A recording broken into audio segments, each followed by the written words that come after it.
Bonjour, bienvenue sur MaTV. Nous sommes toujours en plein cœur du Grand Pavois. Je vous propose un beau voyage aujourd'hui, la Grande Traversée. C'est une aventure maritime qui partira en mai 2008 de La Rochelle. Pour en parler avec nous, Jean-Yves Bernot, bonjour. Vous êtes routeur. Jack Diambourg, bonjour. Bonjour. Vous êtes adjoint à la mairie de La Rochelle, chargé des sports. Et Jean-Paul Vignon, bonjour. Vous ferez partie de cette aventure. Alors, pour l'expliquer, je me tourne vers vous, Jack. Comment se passera cette aventure?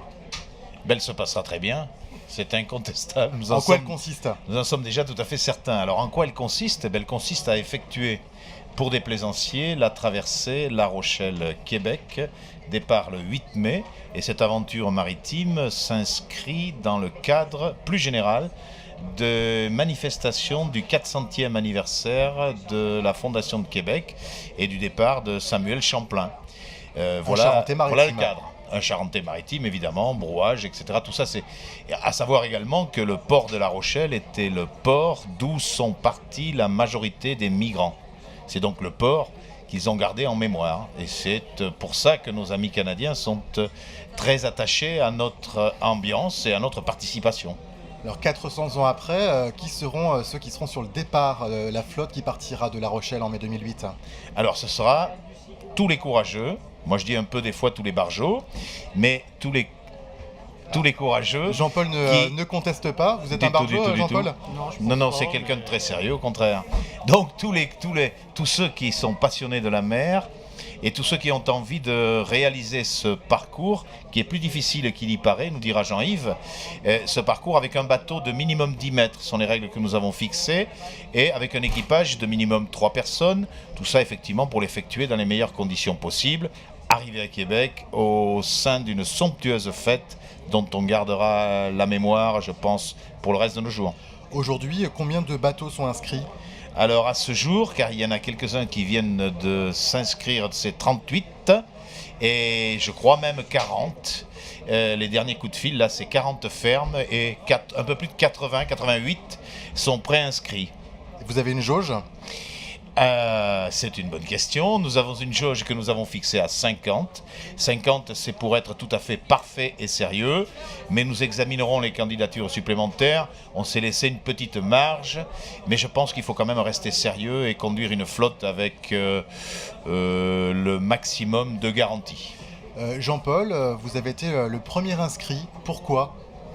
Moi, ça s'inscrit dans la continuité de ce que je fais. Je navigue depuis pratiquement 5 décennies et sur mes propres bateaux que je conçois et construis moi-même, et de refaire la traversée de l'Atlantique Nord cette fois-ci, ça casait bien avec mes projets, disons. Mais c'est par rapport à l'aventure ou par rapport à l'anniversaire, la découverte de Québec par Champlain? Comme je n'ai jamais remonté le Saint-Laurent, c'est l'occasion de le faire et puis de participer à ces somptueuses festivités. Alors pour la sécurité de Jean-Paul et les autres, Jean-Yves Bernot, vous avez travaillé en amont. Depuis combien de temps vous travaillez sur ce projet? Donc avec d'autres, dont Isabelle Autissier, on s'est mis en route pour faire que ça se passe le mieux possible. Il faut bien penser que c'est une traversée comme celle-ci, c'est une jolie traversée. Je traverse l'Atlantique Nord au printemps, donc il faut être un petit peu équipé, avoir un bateau conséquent, des gens qui savent s'en servir. Et la philosophie derrière la grande traversée atlantique, c'est de permettre à des gens qui peut-être ne seraient pas partis seuls faire ce voyage-là, mais qui, dans le cadre de cette organisation-là, avec les facilités qu'on va leur proposer, vont pouvoir réaliser un rêve. Et le rêve de traversée atlantique, c'est ce qui sommeille dans beaucoup de plaisanciers. On va les aider à faire ça. On ne va pas prendre leur place, on ne va pas les déresponsabiliser, mais on va leur dire maintenant, si on a envie de traverser l'Atlantique, écoutez, voilà une occasion merveilleuse de le faire en groupe, de le faire de manière festive, et puis de faire un exploit à votre niveau personnel.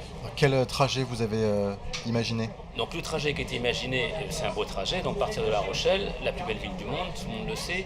Arriver aux Açores, qui est quasiment le plus bel archipel du monde, c'est la deuxième chose. Un arrêt aux Açores, de quoi refaire un peu les pleins de fioul et d'eau, de éventuellement changer d'équipage, ce qui permettra à certains équipages de faire tourner du monde dessus. Et ensuite, route vers Gaspé, en passant par un point qu'on appelle notre point de glace, 40 nord, 50 ouest, qui permet d'éviter la dérive des glaces à cette époque-là, qui reste encore nombreuse. Et arriver à Gaspé, donc dans l'entrée du Saint-Laurent, où de nouveau il y a un arrêt. Bien sûr, comment ça s'appelle, les procédures de douane et des choses comme ça que demanderont les Canadiens. Et surtout quelque chose qui a été prévu par nos amis canadiens, qui est de nous mettre à notre disposition, si les participants le cherchent, des loups de mer, ce qu'ils appellent, c'est-à-dire des gens qui vont monter qui vont remonter le Saint-Laurent avec eux, avec deux avantages. Ils connaîtront bien la zone, ils connaîtront bien les bistrots sur la route. Donc quelque chose de bien festif pour chauffer le four, pour monter jusqu'à Québec et arriver au moment des festivités. Alors avant d'arriver au bistrot, Jean-Paul, il vous inspire quoi ce voyage? Notamment la navigation vers le Canada, elle n'est pas forcément très simple. Tout à fait, hein. Je ne pense pas que ce soit une petite partie de campagne. Hein. D'abord, il y a le golfe de Gascogne à traverser. Et comme le dit Jean-Yves, au printemps, il peut être, même comme l'été d'ailleurs, il peut être assez mauvais. Ensuite, la deuxième étape sur des Açores à Gaspé, en particulier la rentrée dans le Labrador, peut être assez difficile du fait que dès qu'on rentre dans le Labrador, on ne voit plus rien souvent, du fait de la température de l'eau qui fait entre 5 et 8 degrés, et la température qui est beaucoup plus chaude, donc ça lève un brouillard extrêmement dense. Moi je l'ai pratiqué il y a 25 ans sur un bateau de 7 mètres à l'époque avec lequel je faisais le tour de l'Atlantique, et il nous est arrivé de rester plus d'une semaine dans la brume sans rien y voir, et à l'époque nous n'avions pas de GPS, ni de radar, ni quoi que ce soit. Mais Jack, comment s'assurer de la sécurité de la flotte dans des conditions telles que nous les raconte Jean-Paul? Bien, avec tous les moyens qui sont aujourd'hui à notre disposition et qui sont disponibles également sur le marché. C'est pourquoi nous demandons à chacun des bateaux d'être suffisamment équipés. Nous allons également diffuser des points météo. Je pense que notre ami Jean-Yves pourra les concevoir, et un partenariat avec RFI qui pourra les diffuser également. La présence de bateaux grands frères, les bateaux les mieux équipés justement, serviront de grands frères. Alors attention, un petit peu la flotte. Voilà. Alors attention cependant, il ne s'agit pas d'un cortège de La Rochelle jusqu'à Québec, et il ne s'agit pas non plus d'un immense cocooning, pour deux raisons. La première, c'est que nos amis ne le souhaiteraient pas, n'est-ce pas? Car il s'agit bien d'une aventure, et d'une aventure personnelle. Et la deuxième, c'est que nous ne sommes pas capables d'endosser la responsabilité pour chacun d'entre eux. Donc chacun part à ses risques et périls, et y compris au péril de sa vie. C'est écrit, comme c'est écrit dans toutes les traversées, toutes les courses. Chacun le sait, mais serait-on marin et serait-on fou d'aventure sans cela? Je ne crois pas. Nous essayons de faire en sorte de rassurer les gens, car les petits moments de panique à tout niveau peuvent exister, au niveau médical même. Hein. Donc nous saurons donner des formations médicales avant le départ. Nous serons capables de mettre en place des formations première sécurité, formations météo. Donc nous estimons que nos gens qui sont déjà aguerris partiront encore plus aguerris, et je pense que tout se passera bien. Voilà, c'est ça l'esprit. Quelles sont les manifestations au programme un petit peu avant le départ, avant le 8? Alors, avant le 8, c'est toute la préparation qui va avoir lieu dans tous les quartiers. Tous les quartiers vont se mettre à la couleur Canada. Hein, et ensuite, c'est le village. Il va y avoir un village au bassin des Chalutiers. Nos amis seront au bassin des Chalutiers quelques jours auparavant, pour qu'on puisse effectivement vérifier déjà qu'ils possèdent tous les instruments que nous avons requis. Et le village va s'animer avec des chansons, avec un espace culturel sous Tivoli, toujours aux couleurs Canada. Puis il y a l'association France-Canada d'ailleurs qui va tenir son assemblée générale à La Rochelle.